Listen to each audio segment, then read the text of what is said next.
ومن أحسن قولا ممن دعا إلى الله وعمل صالحا وقال إنني من المسلمين।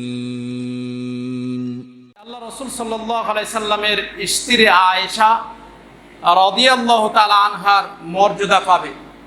আমরা শুনে এসেছি বা জানি যে উম্মাহাতুল মুমিনিন আল্লাহ রাসূল সাল্লাল্লাহু আলাইহি সাল্লামের যে স্ত্রী, যতগুলা স্ত্রী রয়েছে সবাই মুমিনদের মা সম্পর্কে শিয়া রাফেদা যারা বিশ্বাস করে, তাদের বিশ্বাস যদি আপনি জানেন, তাহলে আপনি যদি মুসলিম হন তাহলে আপনিও ব্যথিত হবেন। আপনার এই মুহররম মাসে আপনার যারা মুসলিম জাতি, মুমিন জাতি, এরা অনেকে আমরা নফল সিয়াম রেখেছি 9 আর 10 অথবা 10, 11 দুইটি সিয়াম রেখেছি।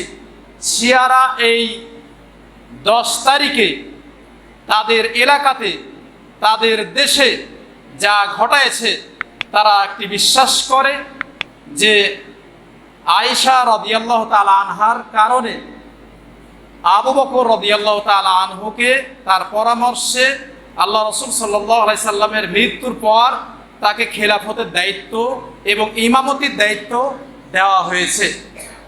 এই জন্য তারা এই দিনে তারা বকরি ছাগল নিয়ে সেই দিনে 10 তারিখে আয়েশা রাদিয়াল্লাহু তাআলা আনহা এরূপ ধারণা করে যে ছাগলের ভিতরে আমরা কুরবানি যে করি, হাসা আমরা বলি বা ছুরি বলি, এই দিনে তারা এই ছাগলের ভিতরে ছুরি দিয়ে তাকে কষ্ট দেয়, তার ভিতরে ছুরি ভরে কষ্ট দেয় যেন তাকে জবাই করছে। আর তাদের বিশ্বাস যে এই কষ্ট দেওয়া হচ্ছে আয়েশা রাদিয়াল্লাহু তাআলা আনহাকে। তাহলে আচ্ছা দেখেন, আমরা অনেকে জানি না সাহাবাদের মর্যাদা, আমরা অনেকে জানি না যাকে বলা হয় আপনার মা, আল্লাহ রাসূল সাল্লাল্লাহু আলাইহি সাল্লামের স্ত্রী যতগুলো রয়েছে মুমিন ব্যক্তিদের মা।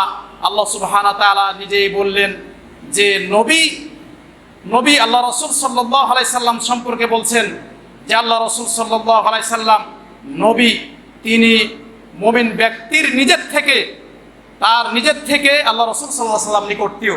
মানে আপনি মুমিন ব্যক্তি, আপনি যেমন নিজেকে ভালোবাসেন, তার থেকেও আল্লাহ রাসূল সাল্লাল্লাহু আলাইহি সাল্লাম আপনাকে বেশি ভালোবাসে।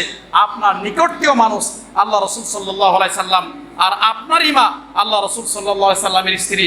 তাহলে তার স্ত্রীকে আপনি কি করে গালি দিতে পারেন, মিথ্যা তহমত দিতে পারেন? যদি এইরূপ কারো বিশ্বাস থাকে তাহলে জেনে রাখেন তার ঈমান থাকতে পারে না। আল্লাহকে ভয় করাই উচিত যে আল্লাহ রাসূল সাল্লাল্লাহু আলাইহি সাল্লাম যেমন আপনাকে ভালোবাসেন, যে আপনার নিজের আত্মা থেকে আল্লাহ রাসূল সাল্লাল্লাহু আলাইহি সাল্লাম মুমিন ব্যক্তিকে ভালোবাসেন, অনুরূপী আল্লাহ সুবহানাহু ওয়া তাআলা বললেন যে আল্লাহ রাসূল সাল্লাল্লাহু আলাইহি সাল্লামের স্ত্রীরা তোমার মা। তাহলে মাকে কেউ গালি দিতে পারে না, মাকে কেউ কষ্ট দিতে পারে না। তাই যারা শিয়া মতলম্বী, যারা রাফেদা, যারা এই বিশ্বাস করো, তোমাদের জন্য আল্লাহর কাছে দোয়া করছি, হেদায়েতের জন্য দোয়া করছি।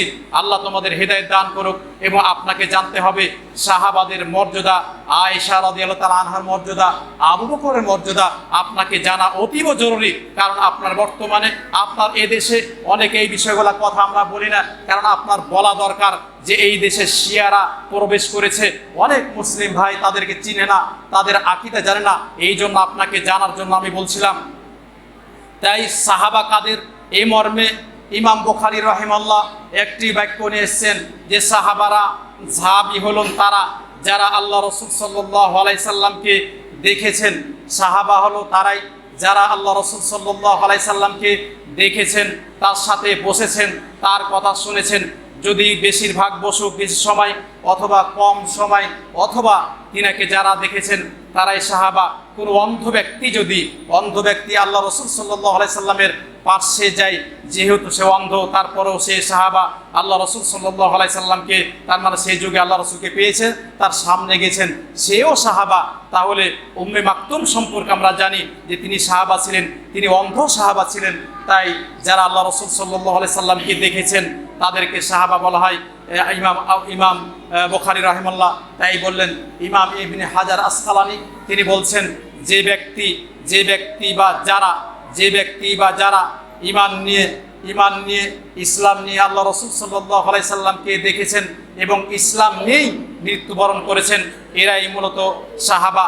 তাই এরপরে আপনাকে বলতে চেয়েছিলাম যে আবু বকর রাদিয়াল্লাহু তাআলা আনহু সম্পর্কে আপনার আমার বিষয়গুলা জানা দরকার, যে আমি জানবো যে আবু বকর রাদিয়াল্লাহু তাআলা আনহু কি আসলে তার যে ইমামতি বা খলিফার দায়িত্ব তিনি কি নিজে নিয়ে নিয়েছেন, বা আপনি কোনো সাহাবাদেরকে গালিগালাজ করবে নাকি, এই মর্মে শরীয়ত কি বলে।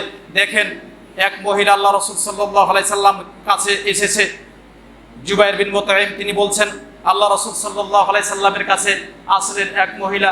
তারপরে তিনি বলছেন, আল্লাহ রাসূল সাল্লাল্লাহু আলাইহি সাল্লাম বললেন যে এখন তুমি ফিরে যাও, এখন তুমি যা আমার কাছে এসেছো এখন ফিরে যাও। ও মহিলা বললেন, হে আল্লাহ রাসূল সাল্লাল্লাহু আলাইহি সাল্লাম, আমি ফিরে যেয়ে আবার আসবো কার কাছে, আপনাকে যদি না পাই। তিনি বললেন, আমাকে যদি না পাও, তাহলে আমাকে না পাও মহিলার উদ্দেশ্য যে আপনি যদি মৃত্যুবরণ করেন। আল্লাহ রাসূল সাল্লাল্লাহু আলাইহি সাল্লাম বললেন যে এই যে আবু বকর রয়েছে তার কাছে আসবে, আমাকে না পেলে, আমাকে যদি আসার পরে না পাও, আবু বকর রাদিয়াল্লাহু তাআলা আনহু এর কাছে তুমি যাবে। এই হাদিসটি ইমাম বুখারী নিয়ে এসেছেন। আপনাকে বলি যে ফাদাইলুস সাহাবা নামে কিতাব অধ্যায় রয়েছে, ইমাম বুখারী নিয়ে এসেছেন। এই অধ্যায়টা আপনাকে পড়ার জন্য বলছি। যারা সাহাবাদেরকে গালিগালাজ করেন, যারা দেখতে পারেন না, তাদের হিদায়াতের জন্য দোয়া করছি। আপনারা এই অধ্যায়টা পড়ার জন্য আপনাকে বলছি। তাহলে এই হাদিস থেকে স্পষ্ট হয় যে আবু বকর নিজে তিনি খলিফার দায়িত্ব নেননি, বরং ইশারা ইঙ্গিতে এর থেকে বোঝা যায় যে আল্লাহ রাসূল সাল্লাল্লাহু আলাইহি সাল্লাম তার প্রতি ইঙ্গিত করেছিলেন এবং তার জীবনে আল্লাহ রাসূল সাল্লাল্লাহু আলাইহি সাল্লাম যখন অসুস্থ হয়েছিলেন ওই সময়তে আবু বকর রাদিয়াল্লাহু তাআলা আনহুকে আল্লাহ রাসূল সাল্লাল্লাহু আলাইহি সাল্লাম ইমামতি করার জন্য বলেছিলেন। এর থেকেও স্পষ্ট হয় যে আবু বকর তিনি নিজে বা আয়েশা রাদিয়াল্লাহু তাআলা আনহুর এর পরামর্শে তিনি ইমামতি বা খলিফার দায়িত্ব নেননি, বরং কোরআন এবং হাদিসে যা বোঝায় আল্লাহ রাসূল সাল্লাল্লাহু আলাইহি সাল্লামের হাদিস দ্বারা ইঙ্গিত হয় যে তিনাকে এইভাবে বলে গিয়েছিলেন। তাই এ মর্মে আমর বিন আস থেকে বর্ণিত, তিনি বলেন আল্লাহ রাসূল সাল্লাল্লাহু আলাইহি সাল্লামকে জিজ্ঞেস করা হয়েছিল, হে আল্লাহ রাসূল সাল্লাল্লাহু আলাইহি সাল্লাম, দুনিয়াতে সব থেকে প্রিয় ব্যক্তি আপনার কাছে কে? দুনিয়াতে সব থেকে প্রিয় ব্যক্তি আপনার কাছে কে? আল্লাহ রাসূল সাল্লাল্লাহু আলাইহি সাল্লাম বলেছিলেন, আমার কাছে সব থেকে প্রিয় ব্যক্তি আয়েশা রাদিয়াল্লাহু তাআলা আনহা। তারপরে বললেন যে এরপরে কে? তিনি বললেন তার বাবা আবু বকর আমার কাছে সব থেকে প্রিয়। তারপরে কে? তিনি বললেন ওমর বিন খাত্তাব আমার কাছে প্রিয়। তাহলে দেখেন, যে মানুষগুলা যারা সব থেকে এই দুনিয়ার শ্রেষ্ঠ মানুষের স্ত্রী আর তার কাছে প্রিয়, তার শ্বশুর প্রিয়, এবং তারপরে দুই শ্বশুর এখানে বলা হয়েছে। তাহলে আপনি যদি সাহাবাদের গালি দেন, আপনার ইমানের কি রয়েছে? আপনি আল্লাহকে ভয় করেন। যারা শিয়া মতাবলম্বী, যারা রাফেদা, তাদেরকে উদ্দেশ্য করে বলছি, মুসলিম জাতিকে উদ্দেশ্য করে বলছি যে আপনারা সাবধান হন। যারা লিবাসধারী মানুষ, লিবাসধারী যদি পাগড়ি পরা থাকে, গায়ে জুব্বা থাকে, সে যদি পর্দানশীল হয়ে থাকে আর সে শিয়া রাফেদার আকীদা পোষণ করে, পশ্চিমকালে আপনার বন্ধু নয়, সে শত্রু, ইসলামের শত্রু, মানুষের শত্রু। ইহুকাল পরকাল আপনার জন্য অকল্যাণ ডেকে আনবে। তাহলে আপনাকে সাবধান হতে হবে। যারা এই বাংলাদেশের বুকে, যারা আপনার দেশে শিয়াদের মসজিদ হয়ে গেছে, তাই আমি বলছি যে সাবধান করা দরকার, মুসলিম জাতিকে সাবধান করা দরকার যে আপনার দুনিয়া ক্ষণস্থায়ী দুনিয়া, আপনার দুনিয়া ক্ষণস্থায়ী। আপনাকে বয়স বেশি দেওয়া হয়নি, আপনাকে বয়স দেওয়া হয়েছে 60 থেকে 70 বছর পর্যন্ত। এই জন্য আপনিও ভয় করেন, পরকালকে ভয় করেন, আপনার কল্যাণ হবে। এরপর আপনাকে বলতে চেয়েছিলাম যে আয়েশা রাদিয়াল্লাহু তাআলা আনহার ফজিলত সম্পর্কে দেখেন। আল্লাহ রাসূল আয়েশা থেকে বর্ণিত, তিনি বলেন আল্লাহ রাসূল সাল্লাল্লাহু আলাইহি সাল্লাম বলছেন, হে আয়েশা, তোমাকে জিবরিল সালাম দিয়েছে, তোমার উপর জিবরিল সালাম পাঠ করেছে। আয়েশা রাদিয়াল্লাহু তাআলা আনহা তিনি তাকে উত্তর দিলেন, ওয়ালাইকা ওয়ালাইহিস সালাম, ওয়ালাইহিস সালাম ওয়া রাহমাতুল্লাহি ওয়া বারাকাতুহু। তার উপর শান্তি বর্ষিত হোক এবং তার উপর রহমত বর্ষিত, তার জন্য কল্যাণের জন্য দোয়া করলেন। যে সেই উম্মাহাতুল মুমিনিন, যে মার উপর আল্লাহর পক্ষ থেকে ওহির মাধ্যমে সালাম আছে, তাকে আপনি কি করে মিথ্যা তহমত দিতে পারেন, জিনার তহমত দিতে পারেন? যিনি আপনার মা, যদি এরকম হয় তাহলে তার ঈমান থাকতে পারে না। আল্লাহকে ভয় করার জন্য বলছি।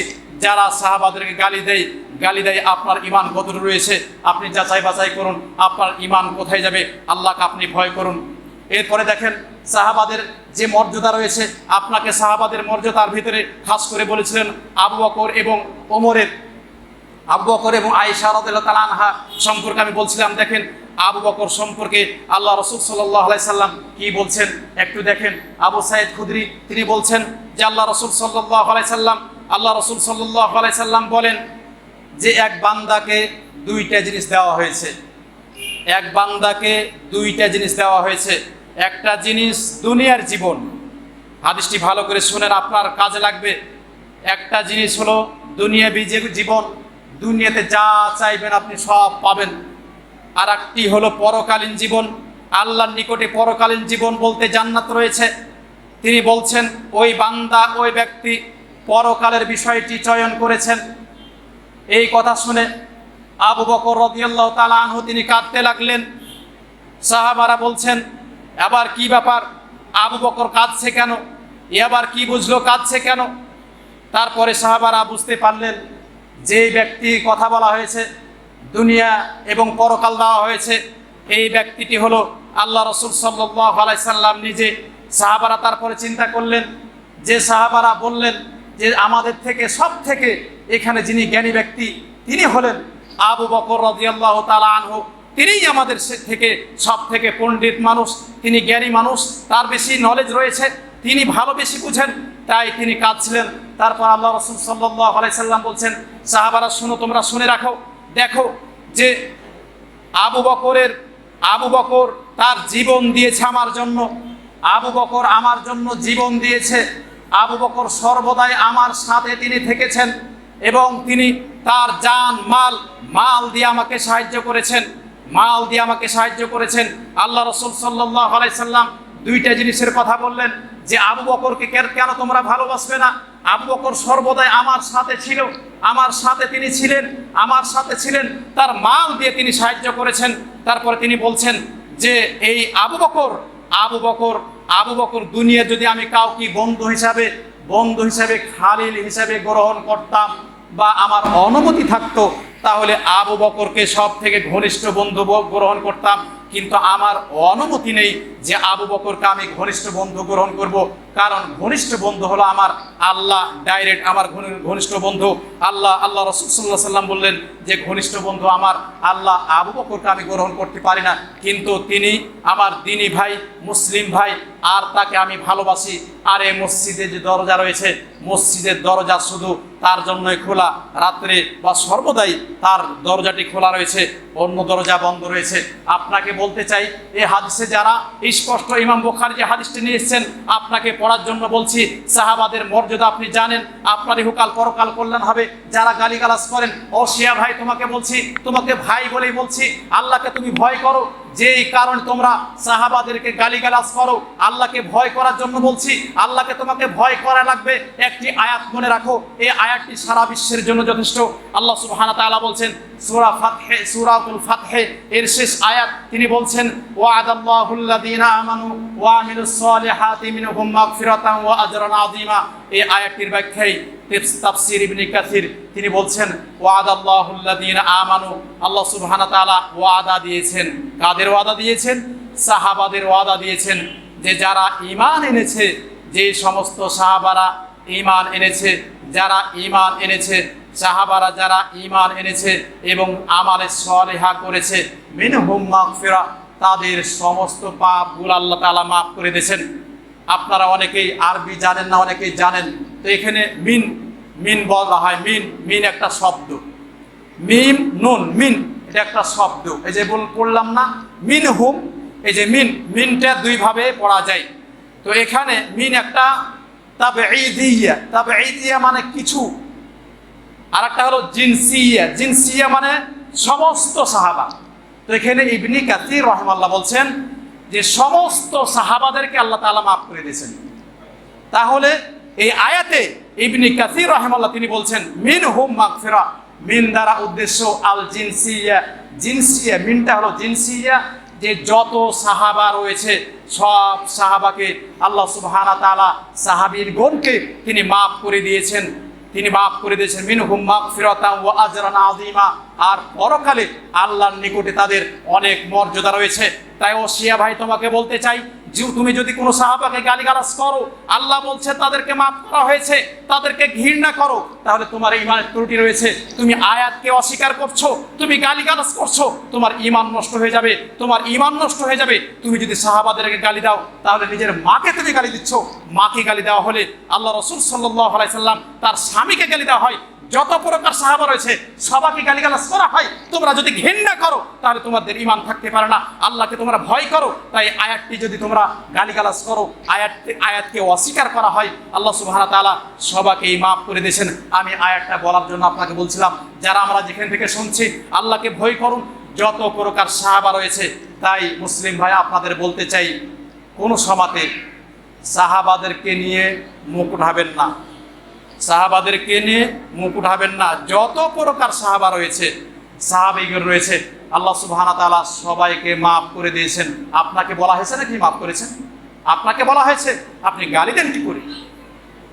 দেখেন আল্লাহ তাআলা আয়াত আল্লাহ বলছেন ওয়াস-সাবিকুনাল আউয়ালুন মিনাল মুহাজিরিন ওয়াল আনসার ওয়াল্লাযীনা তাবাউহুম বিইহসান রাদিয়াল্লাহু আনহুম ওয়া রাদু আনহু। যারা অতীত হয়ে গেছে, প্রথম যুগের যারা সাহাবা, এরপরে তাবি, এরপরে সালাফুস সালেহগণ, এরপরে বলছেন যারা তাদের অনুসরণ করেছে। মূলত সাহাবাদের উদ্দেশ্য, এদের সাহাবাদের প্রতি আল্লাহ সুবহানাহু ওয়া তাআলা সন্তুষ্ট হয়ে আছেন, আর তারাও আল্লাহর প্রতি সন্তুষ্ট হয়ে আছেন। যদি আল্লাহ তাদের প্রতি সন্তুষ্ট হয়ে থাকেন, তাদেরকে মাফ করে থাকেন, তাদেরকে মাফ করে দিয়েছেন, তাদের প্রতি সন্তুষ্ট হয়ে আছেন, তাহলে আপনি গালিগালাজ করে দিবেন। এই আয়াতের ব্যাখ্যায় ইবনে কাসির রাহিমাহুল্লাহ বলছেন যে একটি জামাত রয়েছে অপমানিত, লাঞ্ছিত, অপমানিত, লাঞ্ছিত, এই রাফেদা গোষ্ঠী, শিয়া গোষ্ঠী, এরা মূলত সাহাবাদেরকে গালিগালাজ করে। এরা হলো সাহাবাদের শত্রু, এরা গালিগালাজ করে, এরা হলো সব থেকে দুনিয়ার নিকৃষ্ট মানুষ। তাহলে আপনার এই বাংলাদেশে এরা প্রবেশ করেছে। আল্লাহকে ভয় করুন। যারা কেউ যদি আপনাকে ধোঁকা দেয় শিয়া মতলম্বী হওয়ার জন্য, প্রথমে আপনাকে বলছে এই জন্য বিষয়গুলা জানা দরকার। সাহাবাদের সম্পর্কে কোশ্চিন কালেও কোনো সময়তে আপনি মাথা উত্তোলন করবেন না, এবং আপনার মনে যাতে কোনো সময়তে তাদের সম্পর্কে কুদৃষ্টি, কুচিন্তা ভাবনা না আসে। কারণ তাদেরকে আল্লাহ সুবহানাহু ওয়া তাআলা মাফ করে দিয়েছেন, আল্লাহ সুবহানাহু ওয়া তাআলা নিজেই বললেন। তাই আপনার আমার উচিত হবে যে সাহাবাদের জীবনী থেকে আপনার জীবনে তাদের থেকে শিক্ষা নিয়ে আপনার জীবন গড়া। আমি বলছিলাম, দেখেন আবু বকর বলছেন যে যখন তিনি মক্কা থেকে মদিনায় হিজরত করেন, আবু বকরের সাথে, আপনাকে আর আগে বললাম যে আবু বকর সাথে ছিল আল্লাহ রাসূল সাল্লাল্লাহু আলাইহি সাল্লাম বললেন যে ওমর আর একবার আবু বকর, উভয়ের কোনো কথা কাটাকাটি হয়। আবু বকর এসে বলছে যে আল্লাহ রাসূল সাল্লাল্লাহু আলাইহি সাল্লাম, আমি মাপ চেয়েলাম উমরের কাছে, তারপরও তিনি আমার সাথে কথা কাটায়। তারপরে উমর আসলো, আল্লাহ রাসূল সাল্লাল্লাহু আলাইহি সাল্লাম বললেন যে তোমরা কি হয়েছে? যে লোকটি, যাকে এমন সময় ছিল দুনিয়ার কেউ আমার প্রতি ঈমান আনে নাই, যখন আমার ইসরা মিরাজ যাই, ওই সময়তে কুফারে কুরাইশ জিজ্ঞেস করেছিল আবু বকরকে, হে আবু বকর, তোমার তো বন্ধু, সে তো বলছে নাকি সে জান্নাত জাহান্নাম দেখে এসেছে। ওই সময়তে এই আবু বকর বিশ্বাস করেছিল। এর থেকে তাকে সিদ্দিক উপাধি দেওয়া হয়, যে তিনি বলেছিলেন তোমরা কি আল্লাহ রাসূল সাল্লাল্লাহু আলাইহি সাল্লাম বা মুহাম্মদ সাল্লাল্লাহু আলাইহি সাল্লাম এর মুখে শুনেছো? বলছে জি, তার মুখে শুনেছি। যদি তাই হয়, তার মুখে শুনে থাকো, তাহলে জেনে রাখো তিনি সত্য কথা বলেছেন, তিনি মিথ্যা কোনোদিন কথা বলেন না। তাহলে সেই সময়তে বিপদের মুহূর্তে আমাকে বিশ্বাস করেছে, আর তুমি তার সাথে কথা বলছো না, তুমি তার সাথে কথা বলছো না। তারপরে তাদের সে বিষয় মিটে যায়। আমি বলছিলাম আবু বকর মক্কা থেকে যখন মদিনায় হিজরত করেন, হীরা গুহাতে আশ্রয় নেই। ওই সময়তে আবু বকর বলছেন, হে আল্লাহ রাসূল সাল্লাল্লাহু আলাইহি সাল্লাম, এই যে এদের পা তো দেখা যাচ্ছে, মনে হয় এরা তো আমাদের ধরে ফেলবে। আল্লাহ রাসূল সাল্লাল্লাহু আলাইহি সাল্লাম বললেন, হে আবু বকর, তুমি কি মনে করছো? যাদের সাথে তৃতীয় জন রয়েছেন আল্লাহ, তাদের সম্পর্কে কি মনে করছো? এই হাদিসটি ইমাম বুখারী নিয়েছেন। তাহলে তিনি বললেন যে আল্লাহর সাহায্য আমার সাথে রয়েছে, লা তাহজান ইন্নাল্লাহা মা'ানা, আল্লাহর সাহায্য আমাদের সাথে রয়েছে, তোমার ভয় করার কোনো কারণ নেই। আল্লাহই স্বয়ং তোমাকে আমাকে সাহায্য করবেন, তিনিই সাহায্য করবেন। যদি আল্লাহ আপনাকে সাহায্য করেন, আপনার কোনো ভয় নেই, তাহলে সাহাবাদেরকে আপনি কি করে গালি দেন? আমি সাহাবাদের মর্যাদা এই পর্যন্ত আপনাদের কাছে রেখে দিলাম। আর একটি কথা বলবো যে আবু মুসা আশারী তিনি বলছেন যে এক মদিনার একটি বাগানে প্রবেশ করলাম, আল্লাহ রাসূল সাল্লাল্লাহু আলাইহি সাল্লামের হাত ধরে আসি। তিনি বললেন যে প্রবেশ করার পরে হাঁটছি, তারপরে তিনি বললেন মুসা আশারীকে যে যাও তো দরজাটি খুলো তো বাগানের। দরজা খোলার পরে তিনি বলছেন যে কে আসছে দেখো এবং তাকে জান্নাতের সুসংবাদ দাও। তাকে সুসংবাদ দেওয়া হলো, সে কে?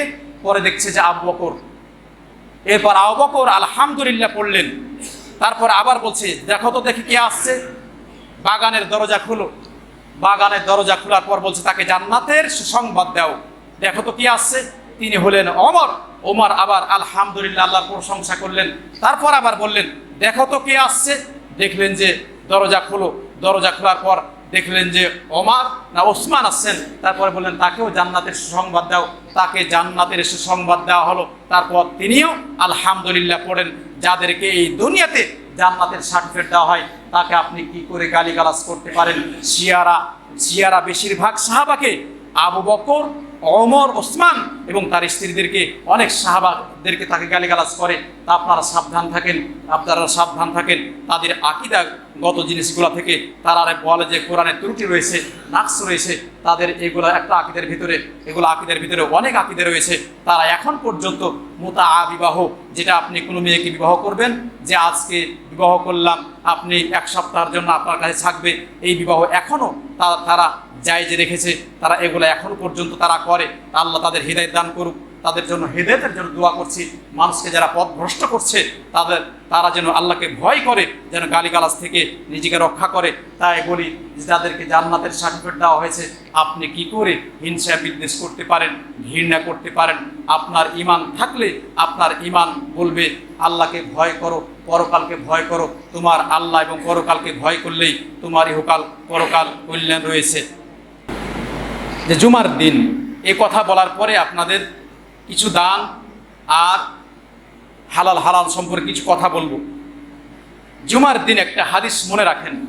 আবু হুরায়রা বলছেন যে আল্লাহ রাসূল সাল্লাল্লাহু আলাইহি সাল্লাম বলেন, কোনো ব্যক্তি যদি জুমার দিনে খতিব খুতবাতে ওঠার আগে আসে মসজিদে, খতিব খুতবাতে ওঠার আগে জুমার দিন আসে এবং তার সাধ্যমতো ইবাদত বন্দিগি করে, সাধ্যমতো ইবাদত বন্দিগি করে, সালাত পড়ে, কোরআন তেলাওয়াত করে, যা ইবাদত বন্দিগি রয়েছে, জিকির আজকার করে, তাহলে এই জুমা থেকে নিয়ে সামনে যে জুমা রয়েছে এর ভিতরে কোনো পাপ হলে আল্লাহ সুবহানাহু ওয়া তাআলা তাকে মাফ করে দেন। আচ্ছা বলেন তো, আমরা তো অনেক কাজই করি, অনেক কিছুই করি। আপনি কি একবার চিন্তা করেছেন যে আপনাকে মৃত্যুবরণ করতে হবে? আপনার সামনে কত মানুষ মারা গেল। এই যে ভাইরাস রয়েছে, এই ভাইরাস বলেন আপনার মাঝেই আপনার বন্ধু মৃত্যুবরণ করেছে। আপনি কি একবার চিন্তা করেছেন? তো এই জুমার দিনে কত কাজে আপনি ব্যস্ত। এই জুমার দিন আপনার কত কাজ রয়েছে। এমন কাজ কেন জুমার দিন একটু সময় হয় না? একটু আগে আসার আপনার সময় হয় না? আপনার কি মৃত্যুর ভয় হয় না? আপনি তো মৃত্যুবরণ করতে পারেন। জুমার দিনে এমন একটি সময় রয়েছে, জুমার দিনে এমন একটি সময় রয়েছে আল্লাহর কাছে যদি আপনি হাত উঠান, হাত উত্তোলন করে চান, তাহলে এই সময়টা যদি আপনার ভাগ্যে পড়ে যায়, আপনি যা চেয়েছেন তা আল্লাহ আপনাকে দান করবেন। তাহলে জুমার দিনে মসজিদে আসলে কি সমস্যা হয়? মেলা কাজ কর্মে ব্যস্ত তো থাকেন, ব্যস্ত থাকছেন, ব্যস্ততাই আপনার জীবনকে নাশ করে দিবে।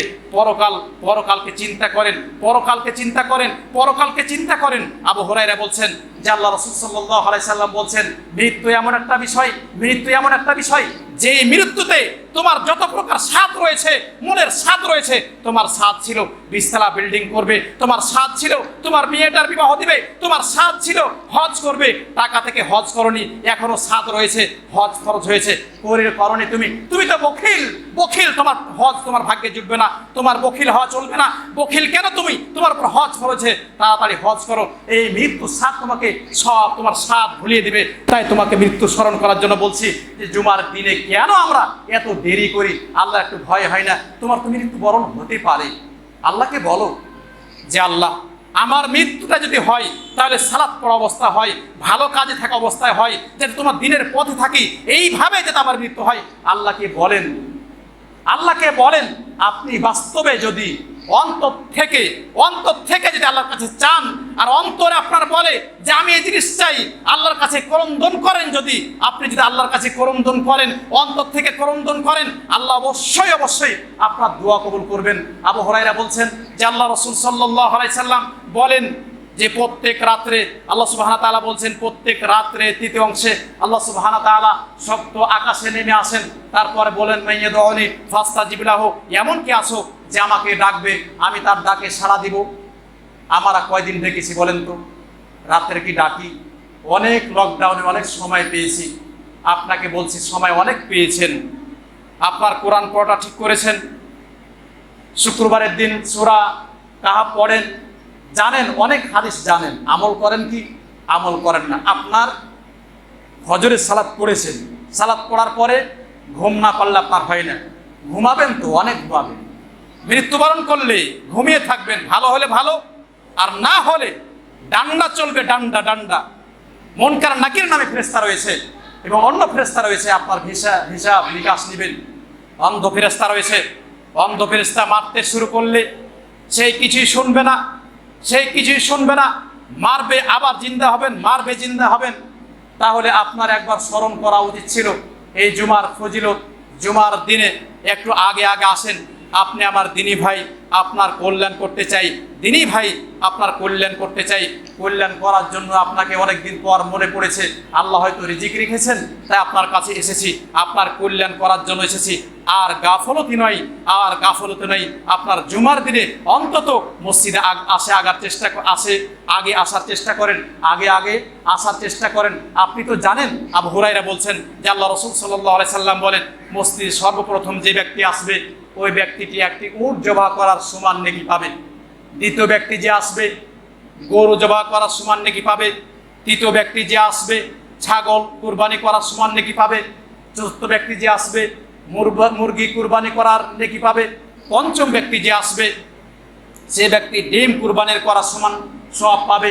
এরপরে যখন আপনার খতিব খুতবা দিতে উঠে যায়, ফেরেশতারা তাদের খাতাকে গুটিয়ে নেন, তারপরে আপনার নাম আর লেখা হয় না। আপনি তো অনেক কাজ করেছেন। ভাই বোন, আপনাকে বলতে চাই, মুরব্বী আপনার ছেলে মনে করেন, আপনার ছেলে আপনাকে বলছে, বাপজান সময়গুলো অপচয় করিয়েন না, অনেক সময় পেয়েছেন।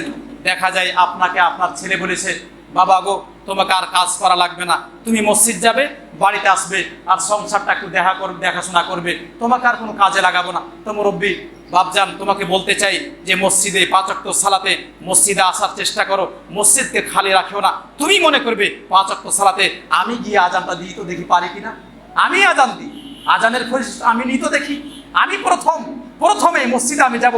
আল্লাহ রাসূল সাল্লাল্লাহু আলাইহি সাল্লাম বলছেন, যদি এই মানুষগুলা এরা যদি জানতো যে মসজিদে গিয়ে প্রথম কাতারের কত ফজিলত, তাহলে সেই হামাগুড়ি দিয়ে হলো মসজিদে সে দৌড়িয়ে আসতো, আসতো। তাহলে আপনার কাছে এই সালাতের গুরুত্ব আপনি দেন, আপনার ইহকাল পরকাল কল্যাণ হবে। জুমার দিনে আর বসে নাই, আপনি আগে আসার চেষ্টা করেন, আপনি মৃত্যুকে স্মরণ করেন, আপনার ইহকাল পরকাল কল্যাণ হবে, আপনার কল্যাণ হতেই হবে।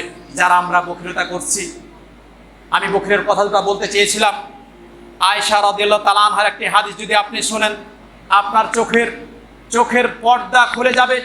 আপনাকে বলতে চেয়েছিলাম যে আয়েশা রাদিয়াল্লাহু তাআলা আনহা তিনি বলছেন যে সর্বপ্রথম আল্লাহ রাসূল সাল্লাল্লাহু আলাইহি সাল্লামের কাছে ওহী নাজিল হয়েছিল আপনার ঘুমের মাধ্যমে, স্বপ্নযোগে সংক্ষিপ্ত আকারে বলছি, স্বপ্নযোগে ওহী নাজিল হওয়ার পরে তিনি হীরা গুহায় তিনি ধ্যানমগ্ন ইবাদত বন্দি করতেন। আয়েশা রাদিয়াল্লাহু তাআলা আনহার কাছে তিনি আসতেন, আর বাড়িতে এইভাবে তিনি অন্য হাদিসে 1 মাস পর্যন্ত তিনি সেখানে ইবাদত বন্দি করেছিলেন। তারপরে আপনার জিবরিল আলাইহিস সালাতু ওয়াস সালাম তার কাছে ওহী নিয়ে এসেছিল। ওহী নিয়ে আসার পরে তাকে বলেছিল ইকরা, তুমি পড়ো। তিনি বলেছিলেন আমি পড়তে জানি না, এইভাবে 3 বার বলেছিলেন, আর তাকে এইভাবে জড়িয়ে ধরেছিলেন। আল্লাহ রাসূল সাল্লাল্লাহু আলাইহি সাল্লাম বলেছিলেন 3 বারই যে আমাকে জড়িয়ে ধরা হয়েছিল, আমার খুব কষ্ট হয়েছিল। তারপরে তিনি বললেন যে ইকরা বিসমি রাব্বিকাল্লাযী খালাক, খলাকাল ইনসানা মিন আলাক, ইকরা ওয়া রাব্বুকাল আকরাম আল্লাযী আল্লামা বিল কলাম আল্লামাল ইনসানা মা লাম ইয়ালাম। পড়ো তোমার প্রতিপালকের নামে, সম্মানিত যিনি তোমাকে রক্তপিণ্ড থেকে সৃষ্টি করেছেন। তোমার প্রতিপালক সম্মানিত, তুমি যে জিনিস জানো না সেই জিনিস। তারপরে তুমি বলছো দ্বারা আবৃত করো, চাদর দ্বারা আবৃত করো। তাকে চাদর দ্বারা আবৃত করা হলে তিনি পরে বলছেন, খাদিজা আমার নিজের মনের আশঙ্কা হচ্ছে, আমার ভয় হচ্ছে। কি কথা বললেন, কি সুন্দর কথা। খাদিজা বলছেন, কাল্লা ওয়াল্লাহি মা ইউখজিকাল্লাহু আবাদা। আল্লাহর কসম, হে আল্লাহ রাসূল সাল্লাল্লাহু আলাইহি সাল্লাম, আল্লাহর কসম, আল্লাহর কসম, আল্লাহ আপনাকে অপমানিত করবেন না। কেন? যে আপনি নিজের আত্মীয়তা রক্ষা করেছেন, আত্মীয়তা রক্ষা করবেন। আত্মীয়র সাথে কোনো সময়তে খারাপ ব্যবহার করবেন না। আত্মীয়তা রক্ষা মানে কি জানেন? আপনার সাথে আপনার আত্মীয় কথা বলছে না, আপনি বলেন, এটা হলো আত্মীয়তা রক্ষা। এটা কি বলে আত্মীয়তা রক্ষা? আপনার কোনো আত্মীয় রাগ করেছে আপনার প্রতি, কথা বলে না, আপনি কথা বলেন, আপনি খোঁজ খবর নেন, এর নামই হলো আত্মীয়তা রক্ষা। তারপরে তিনি বলছেন যে তুমি তো আত্মীয়তা রক্ষা করেছো, আল্লাহ তোমাকে অপমানিত করবেন না। তারপরে তিনি বলছেন যে তুমি গরিব দুস্থ যারা রয়েছে এদেরকে সাহায্য সহযোগিতা করো। এদেরকে তো তুমি সাহায্য সহযোগিতা করতেই আছো, আল্লাহ তোমাকে সাহায্য করবে না। তাই যারা আমরা নিজের টাকা পয়সা রয়েছে, গাড়ি বাড়ি রয়েছে, বাপ ভাই আপনাকে বলতে চাই সব কিছু করে থাকবে, আপনার সাথে কিছুই যাবে না, কিছুই আপনি নিয়ে যেতে পারবেন না। বখিলতা করে টাকা পয়সা রেখে গেছেন, আপনার ছেলে মেয়ে রয়েছে, আপনি মৃত্যুবরণ করেছেন, সবগুলা মৃত্যুর পরেই বলবে যে বাপের কি আছে, এখনই ভাগ বাটোয়ারা আমরা করে নিই। আপনার কথা এতটা মনে রাখবে না দুনিয়া, তাই আপনি করে যান। আপনি কি করবেন? এই কাজগুলো আপনি নিজে করে যান। মনে রাখেন যে নিজের কাজ নিজে করাই ভালো, ফেলে যেন না যে ওই আমার করবে। আপনার টাকা পয়সা রয়েছে, আপনার থাকা উচিত যে যখন আপনি বাড়ি থেকে বের হবেন 5টি 10টি করে টাকা আপনি পকেটে রাখেন। আপনার কেউ যদি আপনার কাছে, যত মানুষ আপনার টাকা আল্লাহ অনেক দিয়েছে, যত মানুষ আপনার কাছে চাইবে, না হলে 5টি 10টি করে আপনি টাকা দেওয়ার চেষ্টা করেন। টাকা দিলে আপনার মাল কমে যাবে না। মসজিদ মাদ্রাসাতে গরিব মিসকিনকে দান করলে আপনার টাকা পয়সা কমে যাবে না, দেখবেন আল্লাহ অন্য দিক দিয়ে দিবে। সাদকা করেছেন, বিপদ আপদ থেকে আল্লাহ আপনাকে রক্ষা করছেন, আপনি টের পান না। আপনি বখিলতা করছেন, টাকা পয়সা দান করছেন না, গরিব মিসকিনকে দান করার সুযোগ হচ্ছে না। হঠাৎ করে দেখবেন কি অসুস্থ, কোথায় পড়ে গেছেন, আপনার যা ব্যবসা বাণিজ্য ছিল, আপনি ব্যবসা বাণিজ্যতে ক্ষতিগ্রস্ত হয়ে গেছেন, বিপদে পড়েছেন, মেডিকেলে গেলেন, বলছে 1 লাখ টাকা ছাড়া আপনার এই অসুখ ভালো হবে না। দেখেন হতে পারতো যে আপনি দান খায়রাত করেছেন, বিপদ থেকে আল্লাহ আপনাকে রক্ষা করেছেন। খবরদার, আপনি যতদিন বাঁচবেন, খবরদার আপনার মতো সে ভাই গরিব মিসকিন আপনার কাছে চেয়ে বেড়াচ্ছে, আপনি না পারলেও ভালো দুটা কথা বলেন। টাকা আপনার নেই, তাকে ভালো দুটা কথা বলেন, তার জন্য দোয়া করেন, আল্লাহ তাকে বিপদ থেকে রক্ষা করো। কিন্তু আপনার পকেটে টাকা আছে, বখিলতা খবরদার করবেন না। বখিলতা করে দেখবেন টাকা মেলাটি পকেটে রেখেছিলেন, আর একজন বের করে নিয়ে চলে গেছে। মোবাইল অনেক দামি ছিল, পকেটে রেখেছিলেন, মোবাইলটা হারায় গেল। আপনি ভালো করে মনে রাখেন, অনেক কিন্তু হয়। এই জন্য আল্লাহ রাসূল সাল্লাল্লাহু আলাইহি সাল্লামকে খাদিজা রাদিয়াল্লাহু তাআলা আনহা তিনি বলছেন যে আল্লাহ আপনাকে অপমানিত করবেন না, কারণ যে আপনি দরিদ্র মিসকিন অসহায় এদের পাশে সব সময় থাকেন, আল্লাহ আপনাকে লাঞ্ছিত করবেন না। তারপরে তিনি বলছেন যে তুমি তো মেহমানদের সম্মান করো, তুমি তো মেহমানদের সম্মান করো, আল্লাহ তোমাকে লাঞ্ছিত করবেন না। মেহমানদের যথেষ্ট তুমি সম্মান করো, আল্লাহ তোমাকে লাঞ্ছিত করবে না। এরপরে তিনি বলছেন তুমি হক পথে আছো, হক পথে আছো, মানুষকে হক পথে ডাকছো, সত্যের পথে ডাকছো, কল্যাণের পথে ডাকছো, আল্লাহ তোমাকে অপমানিত করবেন না। 4টি কথা মনে রাখেন। এই হাদিসে আল্লাহ রাসূল সাল্লাল্লাহু আলাইহি সাল্লামকে খাদিজা রাদিয়াল্লাহু তাআলা আনহা বললেন, আল্লাহর কসম, আল্লাহ তোমাকে অপমানিত করবেন না, কারণ তুমি আত্মীয়তা রক্ষা করেছো। যারা বাপ ভাই রয়েছেন, ভাই রয়েছেন, যুবক রয়েছেন, জাতীয়তা রক্ষা করেন, আপনার কল্যাণ হবে। গরিব মিসকিনকে সাহায্য করেন, আপনি যেখানে পারেন আপনার সাহায্যের প্রয়োজন। আপনারা মসজিদ মনে হয় উপরে হচ্ছে, আপনারা মসজিদ দান করেন, একটি হলো 1টি টাকা, 10টি টাকা, 5টি টাকা, যেইভাবে পারেন আপনি দান সাদকা করেন। আপনার এটি সাদকে জারিয়া হয়ে যাবে। মৃত্যুর পরে আপনি এগুলা পেতে থাকবেন, মৃত্যুর পরে আপনি পেতে থাকবেন, আপনার কোনো কাজে লাগবে না। যা দান করেছেন, খালি সন্তরে দান করেছেন, আল্লাহ কবুল করবেন। আপনি গরিব মিসকিন যারা আছে তা করেন। এবং আপনার মেহমান পাইলে কোনো সময়তে কেউ আপনার বাসায় খেতে চাইলে বা কেউ যদি কিছু চাই, দোস্ত দেখছেন, আপনি খাবার দেন, চেষ্টা করেন, আপনার কল্যাণ হবে, আপনার খাওয়া কমে যাবে না। একটি মানুষকে যদি আপনি পারেন খাওয়াইতে, মনে করবেন মুত্তাকি পরিষ্কার ব্যক্তি কাউকে যদি পান বা মুসলিম ব্যক্তিকে পান, অসহায় পান, তাকে দেখেন খাওয়াতে পারেন কিনা, আপনার কল্যাণ হবে, আপনার বরকত হবে। এরপরে আপনি সর্বদাই হকের পথে থাকার চেষ্টা করবেন, বাতিল পথে নয়, হকের পথে থাকার চেষ্টা করবেন। হক সব সময় মানার জন্য চেষ্টা করবেন। যেখানে জানবেন যে হক রয়েছে, আপনি হক মানার চেষ্টা করবেন, আপনার কল্যাণ হবে, আপনার কল্যাণ হবে। ইমাম বুখারী হাদিসটি নিয়েছেন। আরও কিছু কথা আছে, আমি বললাম না। আবু হুরায়রা বলছেন, আল্লাহ রাসূল সাল্লাল্লাহু আলাইহি সাল্লাম বলছেন যে মানুষের মৃত্যুর পরে 3টি জিনিস যাবে। একটা হলো সাদকাতুন জারিয়া, সাদকা জারিয়া করেছেন। এই মসজিদে যারা জমি দান করেছেন, মসজিদ যারা দেখাশোনা করেন, যারা টাকা দিয়েছেন, সবগুলা সাদকায় জারিয়া। আপনার সাদকায় জারিয়া আপনার চলতে আছে।